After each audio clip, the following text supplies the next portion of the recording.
बिस्मिल्लाहिर्रहमानिर्रहीम, अस्सलाम वालेकुम नाज़रीन। आप यूट्यूब चैनल देख रहे हैं, मैं इमरान खान हूँ। बहुत सारे लोगों ने बहुत सारी कोशिशें की थी और मैंने आपको पहले बताया था कि यानी कल मैंने इसको ट्वीट भी किया था कि हुकूमत कोशिश कर रही है कि एक मरतबा फिर बेंच टूट जाए। अब बेंच टूट गया है, दोबारा से जस्टिस मंदोखील साहब ने अपने आप को अलग कर दिया। कैसे किया वो मैं आपको बताता हूँ, लेकिन नवाज शरीफ साहब अपनी ज़िंदगी में जब भी कभी फंसते हैं, जब भी कभी उन्हें सामना करना पड़ता है हालात का, तो वो कोशिश करते हैं कि पूरा का पूरा निज़ाम लपेट दिया जाए, तमाम इदारे तबाह हो जाएं, जितना मर्जी पाकिस्तान का नुकसान हो जाए, मेरा और मेरे ख़ानदान का नुकसान नहीं होना चाहिए। इसलिए वो हमेशा निकल भी जाते हैं डील करके। पाकिस्तान के लिए आपने इस शख्स को कभी लड़ते हुए नहीं देखा होगा, मैदान में खड़े होते हुए नहीं देखा होगा। आपने हमेशा ये देखा होगा कि ये शख्स अपने ख़ानदान और अपने इक़्तिदार के लिए हमेशा से लड़ता चला आया है, और इस मरतबा भी ये ख़ानदान यही कर रहा है। अदलिया की बदनामी का कोई मौका ये हाथ से जाने नहीं दे रहे।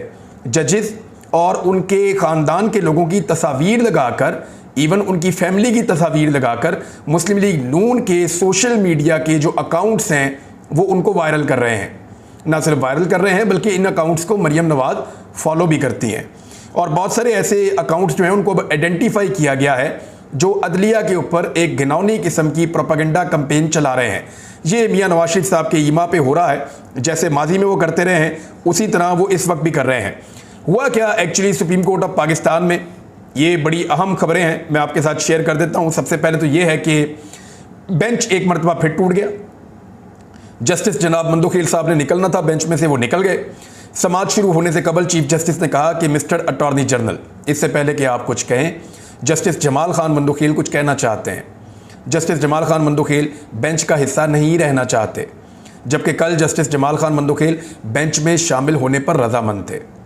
एक जज, मुअज़्ज़ज़ जज, कल तक बेंच में शामिल होने पर रजामंद थे, और रातों रात ऐसा क्या हुआ कि वो अब बेंच में शामिल होने पर रजामंद नहीं है? ये सवालात पूरा पाकिस्तान पूछ रहा है। चीफ जस्टिस ऑफ पाकिस्तान ने इसके बारे में आगाह किया। इससे पहले कि सुप्रीम कोर्ट की तश्कील के दिए, जो पहले भी सुप्रीम कोर्ट ऑफ पाकिस्तान का जो बेंच था उसमें chief justice Umar Ata Bandial, justice Ejazul Ehsan, justice मुनीम अख्तर और जस्टिस जमाल खान मंदोखील शामिल थे, जबकि सुप्रीम कोर्ट ने बाकायदा केस की कॉज लिस्ट भी जारी की थी।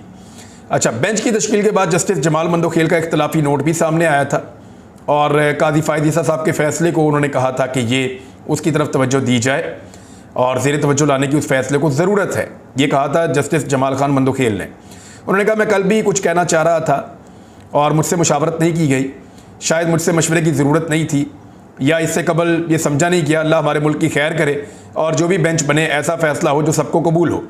अब ये जज साहब कह के तो वो जा रहे थे, हम सब आइन के पाबंद हैं और 15 के 15 जजेस आइन की पाबंद हैं। चीफ जस्टिस ने जस्टिस जमाल मंदोखील की बात को काटते हुए कहा कि थोड़ी देर में नए बेंच की तश्कील हम कर देंगे। जस्टिस जमाल खान मंदोखील की बात मुकम्मल हुए बगैर ही जजेस उठकर चले गए। कमरा अदालत के अंदर जो 4 कुर्सियां थी उनको 3 कुर्सियों में बदल दिया गया, और सियासी रहनुमा, वकला और सहाफ़ी कमरा अदालत के अंदर मौजूद रहे और जजेस की आमद का इंतज़ार फिर किया जाता रहा। बहरहाल ये एक लंबी कहानी है कि PMLN ने कैसे माजी में जजेस को इस्तेमाल किया, उनसे अपनी मर्ज़ी के काम निकलवाए, और उसके बाद उन जजेस को किस तरह से नवाजते रहे। ये मैं थोड़ी सी आपको बता देता हूँ कि जस्टिस सईदुज़्ज़मान सिद्दीकी साहब आपको याद होंगे, ये नवाज शरीफ के खिलाफ तौहीन अदालत केस सुनने वाले चीफ जस्टिस सज्जाद अली शाह साहब की बरतरफी में इन्होंने बड़ा अहम किरदार अदा किया था। जस्टिस सईदुज़्ज़मान सिद्दीकी साहब, नून लीग ने उन्हें 2008 में अपना सदारती उम्मीदवार बनवा दिया था, और नवंबर 2016 में गवर्नर सिंध भी इनको बना दिया गया था, और ये बतौर गवर्नर सिंध इंतकाल फरमा गए। जस्टिस रफ़ीक तारड़ साहब आप अच्छी तरह जानते हैं, उन पर यह इल्ज़ाम रहा कि उन्होंने नवाज शरीफ के कहने पर जस्टिस सज्जाद अली शाह की बरतरफी में अहम किरदार अदा किया था। और जस्टिस रफ़ीक तारड़, ये अता तारड़, आज वो उनका पोता भी उसी रास्ते पे है, उन्होंने कहा जी नवाज शरीफ को अपनी जमात के टिकट पर सेनेटर बनवाया और सदर पाकिस्तान भी बनवाया, यानी इनको भी नवाजा गया था। गिलगित बल्तिस्तान के जो चीफ जज थे राना शमीम, नवाज शरीफ के दौर में गिलगित बल्तिस्तान में चीफ जज रहे हैं, और इन्होंने एक झूठा हलफनामा भी नवाज शरीफ साहब के लिए जमा करवाया था, और सामने आया था इनका। फिर उस पर इसको अदालत में बुलाया गया और अदालत के अंदर उन्होंने माफ़ी मांगी और माजरत की, और उन्होंने कहा, उनके बेटे ने शरीफ ख़ानदान के साथ एतराफ़ किया कि हमारे बड़े अच्छे ताल्लुकात हैं और वो हमें बड़ा नवाजते रहे हैं। जज एजाज एवान साहब की भी एक मिसाल दे दूँ, और तो बहुत सारे जजेस हैं जिनकी टेलीफोन कॉल्स हैं, जिनके रिश्तेदारों की नौकरियां हैं, जिनको बहुत सारे फ़वाइद हैं जो शरीफ खानदान पहुंचाता रहा है। जज एजाज ऐवान साहब ने शहबाज शरीफ को मनी लॉन्ड्रिंग के मुकदमे में अभी बरी किया हाल ही में, और शहबाज शरीफ ने साबिक जज एजाज ऐवान को इंफॉर्मेशन कमिश्नर तैनात कर दिया है। तो इस तरीके से शरीफ खानदान मैनेज करता है अदलिया को। ये चीज़ें आप पहले भी जानते थे। इनको वक्तन फ़वक्तन आने वाली नस्लों को बताना ज़रूरी है कि ये ख़ानदान किस तरीके से पाकिस्तान की अदलिया के ऊपर, पाकिस्तान के इदारों के ऊपर कंट्रोल करने की कोशिश करता है। बड़ी खबर मैं आपको बीच में दे देता हूँ, फिर आगे चल के अदलिया के इस मामले पे हम बात करेंगे। अजहर मशवानी हैरत अंगेज़ तौर पे अपने घर वापस पहुँच गए हैं। इमरान खान साहब ने रात को इसके ऊपर बड़ा सख्त स्टेप लिया था। उन्होंने कहा कि पूरे पाकिस्तान के अंदर पाकिस्तान तहरीक इंसाफ के लोग एहतजाज करेंगे। जुमे की नमाज के बाद लोग बहुत बड़ी तादाद में इकट्ठे हुए। लोगों ने बाहर निकलकर एहतजाज शुरू किया। बारिश के बावजूद मुख्तलिफ शहरों में लोग निकले हुए थे और वो एहतजाज कर रहे थे। उस वक्त अचानक एक ट्वीट आता है अजहर मशवानी का, जिसमें वो कहते हैं कि मैं अपने घर खैरियत से पहुंच गया हूं। अजहर मशवानी ने ट्वीट किया और ये ट्वीट उन्होंने किया 3:40 पर। उसमें उन्होंने कहा कि अल्हम्दुलिल्लाह मैं अभी बखैर वाफियत घर वापस पहुंच गया हूं। इन 8 दिनों में आपकी दुआओं, काविशों और सपोर्ट ने ताउम्र के लिए हमें मकरूज कर दिया है। जज़ाकल्लाह। दुआ है कि हमारे दीगर असीर कारकुनान भी जल्द अपनी फैमिलीज़ के साथ अफ्तारी करेंगे। एक तो इन्होंने कंफर्म किया कि ये असीर थे, इनको कैद किया गया था, ये कंफर्म किया है, और मैं खैर वाफियत से घर पहुंच गया हूं। यानी वो बता रहे हैं कि उनको रखा गया था। किसी इदारे ने, याद रखिएगा, तस्लीम नहीं किया कि अजहर मशवानी को किसने अपने पास रखा था। वो किसके पास था वो खुद बता सकता है, या इमरान खान साहब बताएंगे। अभी इंपॉर्टेंट ये है कि अजहर मशवानी इमरान खान को क्या बताता है, और अजहर मशवानी को कहाँ रखा गया, उससे क्या डील करने की कोशिश की गई, क्या उससे कुछ हासिल करने की कोशिश की गई, या उसको कुछ समझाने की कोशिश की गई। ये चीज़ें अभी कबल वक्त हैं। देखते हैं कि अजहर मशवानी की इमरान खान साहब से मुलाकात करवाई जाती है तो उसके बाद किस किस्म की खबरें सामने आती हैं। ये पब्लिक प्रेशर भी हो सकता है और इमरान खान साहब के लोगों को तोड़ने की ये कोशिश भी हो सकती है। अजहर मशवानी का 8-9 दिन के बाद घर वापस आ जाना उनके घर वालों के लिए तो एक अच्छी खबर है, लेकिन बहुत सारे लापता अफराद अब भी गायब हैं और उनकी फैमिलीज उनका इंतज़ार कर रही हैं। मैं उम्मीद करता हूं जैसे अजहर मशवानी वापस आ गया है, वैसे ही वो बाकी लापता अफराद भी अपने ख़ानदानों से आकर मिल पाएंगे। ना सिर्फ मिल पाएंगे बल्कि आइंदा के लिए इंसानों को लापता करने का सिलसिला पाकिस्तान में ख़त्म हो जाएगा, क्योंकि किसी आइन में और कानून में इसकी कोई गुंजाइश नहीं है। अब आ जाए, ये तो एक अच्छी खबर थी, मैंने आपके साथ शेयर कर दी। अब आ जाए वापस अपनी असल खबर की तरफ कि अदालत के अंदर अब क्या चल रहा है और चलेगा क्या। अब 3 रुकनी बेंच है जी हमारे पास। इसमें एक चीफ जस्टिस ऑफ पाकिस्तान जनाब जस्टिस अता बंदयाल साहब, उमर अता बंदयाल साहब, और दूसरे जस्टिस इजाजुल हसन साहब, और तीसरे जस्टिस मुनीब अख्तर साहब। तो इस तरह ये 3 मुअज़्ज़िज़ जज साहिबान इस मामले को पीर वाले दिन सुबह 9:30 बजे दोबारा सुनना शुरू करेंगे।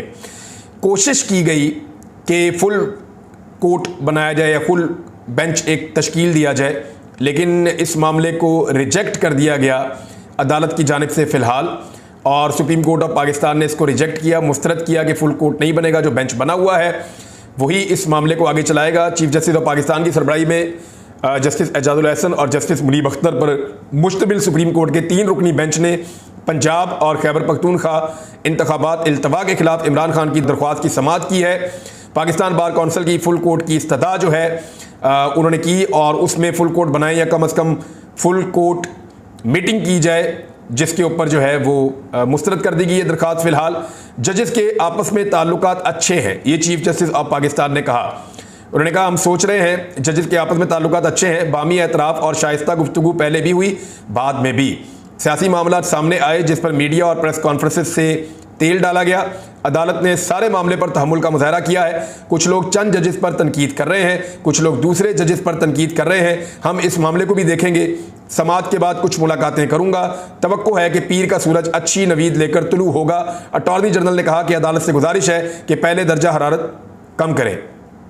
अच्छा, एक और चीज़ है, देखें, PMLN ने एक बड़ा प्रोपेगेंडा किया था कि चीफ जस्टिस ऑफ पाकिस्तान के ऊपर बहुत दबाव है, या तो फुल कोर्ट बना दें तो या फिर इस्तीफ़ा दे दें। अच्छा, ये एस्टेब्लिशमेंट की तरफ से भी एक मुतालबे के तौर पे सामने आ रहा है, क्योंकि कामरान खान साहब को कभी कभी एस्टेब्लिशमेंट अपने फ़ायदे के लिए इस्तेमाल कर लेती है, या उनके ऊपर दबाव डालते हैं कि आप ये वाली बात करें, और भी कुछ सहाफ़ी उन पर भी करते हैं। और कामरान खान साहब ने जब ये बात की तो बहुत हैरत हुई पाकिस्तान में लोगों को कि आप ये क्या बात कर रहे हैं कि या तो आप फुल कोर्ट बनाएं तो या फिर आप मुस्ताफ़ी हो जाएं। यानी आप चीफ जस्टिस ऑफ पाकिस्तान को ऑप्शंस दे रहे हैं। ये ऑप्शंस जो हैं ये पाकिस्तान की एस्टेब्लिशमेंट और पाकिस्तान की हुकूमत की जानिब से इस किस्म की आ रही थी। इस्तीफे के लिए बहुत ज़्यादा र्यूमर्स चलाई गई, लेकिन इस्तीफा नहीं आया। बड़ी मायूसी हुई है, गलत किस्म के ट्रेंड्स बनाए जा रहे हैं और इन ट्रेंड्स के ज़रिए से कोशिश की जा रही है कि अदलिया के ऊपर दबाव डाला जाए। अच्छा, अब अदलिया ने कहा क्या? उन्होंने कहा कि चीफ जस्टिस ने बताया कि जजेस को दफातर से निकालकर घरों में कैद किया गया था। मौजूदा हुआ कि जजेस वापस दफ्तर में आ गए। 90 की दहाई में कई बेहतरीन जजेस वापस नहीं आ सके। उन्होंने कहा मुशर्रफ ने जिन जजों को निकाला था वो वापस आ गए थे वकला तहरीक के नतीजे में, लेकिन जिन जजेस को नवाज शरीफ ने ख़राब किया था वो वापस नहीं आ सके। 90 की दहाई वाले आइन जमहूरियत को ज़िंदा रखना है। कल तक जेलों में रहने वाले आज असम्बली में तकारीर कर रहे हैं। इसकी वजह यह है कि वो आवाम के नुमाइंदे हैं। असम्बली की मुद्दत होती है और हाउस के सरबराह को तहलील का इख्तियार है। 90 दिन का वक्त अप्रैल में ख़त्म हो रहा है। चीफ जस्टिस ने रिमार्क्स दिए कि सदर ने 90 दिन की मुद्दत के 15 दिन बाद तारीख दी। सदर को इलेक्शन कमीशन ने हालात नहीं बताए थे। सदर को हालात से आगाह किया होता तो शायद वो 30 अप्रैल की तारीख ना आती। अदालत के सामने मसला 8 अक्टूबर की तारीख का है।